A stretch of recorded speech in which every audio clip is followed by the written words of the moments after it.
I'm investigative reporter Ted Daniel. The Massachusetts State Police continued to assign former Detective Michael Proctor new cases after learning of his profane text messages about Karen Reed. That's according to paperwork Proctor filed in his bid to get his job back with the Massachusetts Civil Service Commission. Proctor claims he first learned that the feds had his personal text messages when he was confronted with them at a then-secret federal grand jury on February 1st, 2024.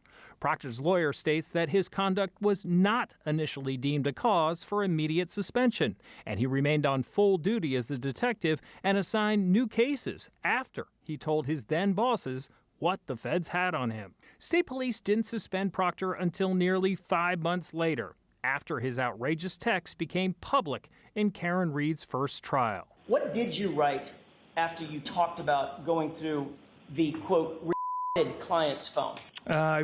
No nudes so far. No nudes so far, correct?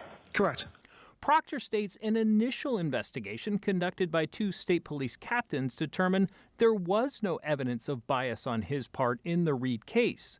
Proctor would eventually be fired, in part for creating a perception of bias with his texts. Proctor's lawyer also argues that Proctor's outrageous messages were sent on his personal phone, and he says Proctor has an expectation of privacy. Proctor is scheduled to have 5 days of Civil Service Commission hearings beginning next week. We will continue to track it. For 25 Investigates, I'm Ted Daniel.